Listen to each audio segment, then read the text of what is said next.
Apa yang Anda lakukan jika besok pagi uang di ATM Anda tidak bisa membeli satu butir telur pun? Bukan karena mesin rusak, bukan karena saldo nol, tapi karena angka di layar itu tiba-tiba kehilangan arti, kehilangan daya tawarnya, dan semua orang di luar sana mulai menyadari hal yang sama secara bersamaan. Sebuah kepanikan sunyi yang tidak teriak tapi terasa di setiap antrean, di setiap tatapan kosong orang yang menggenggam uang, tapi tidak tahu lagi apa yang bisa dibeli dengan itu. Banyak yang bilang simpan emas. Seolah emas adalah jawaban dari semua ketidakpastian, padahal saat perut lapar dan listrik padam, emas cuma jadi benda keras yang dingin, tidak bisa dimasak, tidak bisa diminum, tidak bisa menyelamatkan lo dari rasa lapar yang pelan-pelan menggerus logika. Dan di titik itu, sistem yang selama ini kita anggap kokoh mulai retak, bukan karena runtuh total, tapi karena kehilangan kepercayaan. Di video ini gue mau ngajak lo melihat sesuatu yang mungkin kedengarannya sederhana bahkan sepele. 5 benda yang hari ini sering dianggap sampah, diabaikan, tidak menarik, tapi justru di tahun 2026 bisa berubah jadi mata uang paling dicari. Bukan karena hype, bukan karena tren, tapi karena satu hal yang sering kita lupakan, yaitu fungsi nyata dalam hidup sehari-hari. Kita hidup di zaman di mana nilai seringkali dipersepsikan dari angka, dari grafik naik turun, dari layar digital yang kelihatannya canggih tapi sebenarnya rapuh. Setiap hari kita dengar keluhan yang sama, harga naik, daya beli turun, gaji terasa makin kecil walaupun nominalnya tetap, dan anehnya kita masih percaya bahwa sistem ini akan terus berjalan normal tanpa gangguan. Padahal kalau lo tarik garis sedikit ke belakang, sejarah selalu mengulang pola yang sama. Ketika inflasi tidak terkendali, ketika distribusi terganggu, ketika energi mulai langka, masyarakat secara alami akan kembali ke sesuatu yang lebih sederhana, lebih primitif, tapi justru lebih masuk akal, yaitu barter. Bukan karena kita mundur, tapi karena kita dipaksa untuk kembali ke dasar, ke sesuatu yang benar-benar punya nilai pakai, bukan sekadar nilai tukar. Di sini kita perlu jujur sedikit, mungkin agak tidak nyaman didengar, tapi penting untuk dipahami.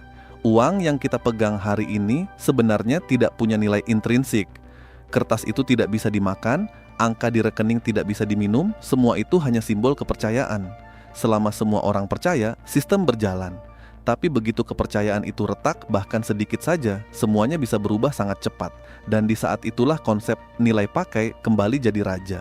Barang yang bisa langsung digunakan, yang punya fungsi nyata untuk bertahan hidup, akan jauh lebih berharga dibanding sesuatu yang hanya punya nilai di atas kertas. Sekarang kita masuk ke inti yang sering diabaikan. 5 benda yang dianggap sepele, bahkan sering dibuang, tapi justru punya potensi jadi mata uang baru ketika sistem mulai goyah. Yang pertama adalah benih non-hibrida, atau yang sering disebut sebagai emas hijau. Kedengarannya tidak keren, tidak futuristik, bahkan mungkin tidak menarik buat sebagian orang. Tapi coba kita lihat dari sudut pandang yang lebih jujur, makanan adalah kebutuhan paling dasar manusia. Tanpa makanan, semua sistem berhenti. Benih non-hibrida punya satu keunggulan yang tidak dimiliki oleh benih modern, yaitu bisa ditanam ulang tanpa kehilangan kualitas. Artinya, satu genggam benih bisa menjadi sumber makanan yang berkelanjutan. Ini bukan sekadar barang, ini adalah asuransi hidup dalam bentuk paling sederhana. Saat distribusi pangan terganggu, saat harga melambung tidak masuk akal, orang tidak lagi mencari uang, mereka mencari cara untuk makan. Dan di titik itu, benih bukan lagi benda kecil di dalam plastik, tapi menjadi aset yang sangat berharga. Yang kedua adalah garam dan bumbu dasar. Ini mungkin terdengar lebih sederhana lagi, bahkan terlalu sederhana sampai sering diremehkan. Tapi justru disitulah letak kekuatannya. Garam bukan hanya untuk rasa, tapi juga untuk pengawet makanan. Di dunia tanpa listrik, tanpa kulkas, tanpa rantai distribusi dingin, kemampuan untuk mengawetkan makanan menjadi sangat penting. Ini bukan teori, ini sudah terbukti selama ratusan tahun sebelum teknologi modern hadir. Garam pernah menjadi komoditas utama dalam perdagangan, bahkan menjadi alasan terjadinya konflik dan ekspansi wilayah. Sekarang kita anggap biasa karena selalu tersedia. Tapi ketika listrik padam dalam skala besar, ketika logistik terganggu, ketika makanan cepat basi, garam akan kembali ke posisinya sebagai barang yang dicari. Bukan karena mahal, tapi karena fungsinya yang tidak tergantikan. Yang ketiga adalah pemantik dan alat pembuat api.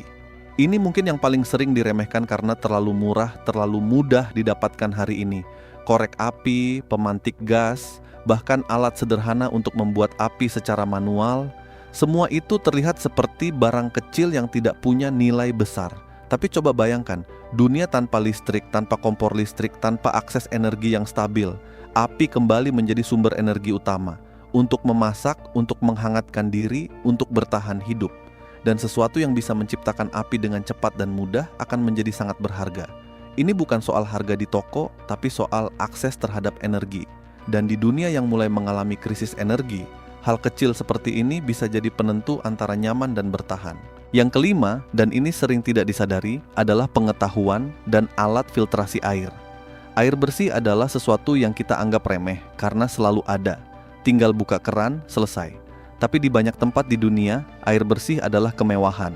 Dan bahkan di kota besar, sistem air sangat bergantung pada infrastruktur dan energi. Jika itu terganggu, masalah muncul sangat cepat. Alat filtrasi air yang sederhana bisa mengubah air yang tidak layak menjadi aman untuk diminum.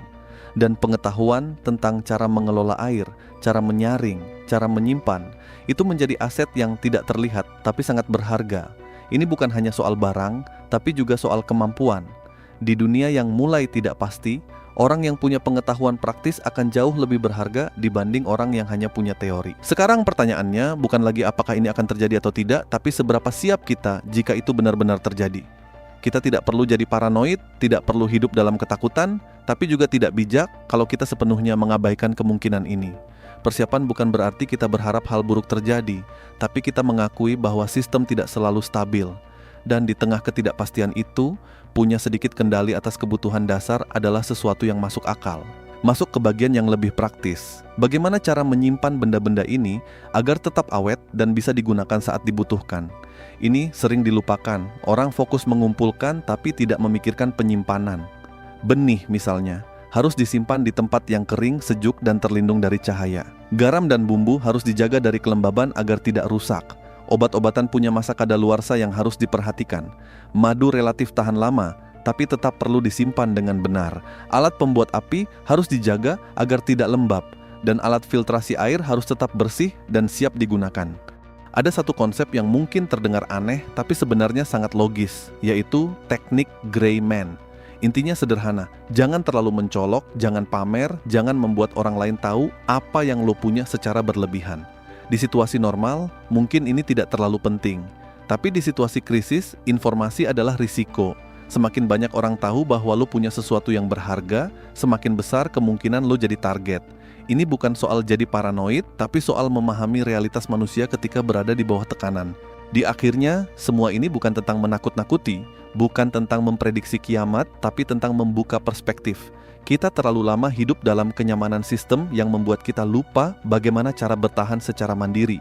Kita terlalu percaya bahwa semua akan selalu tersedia, selalu bisa dibeli, selalu bisa diakses. Padahal dunia tidak sesederhana itu.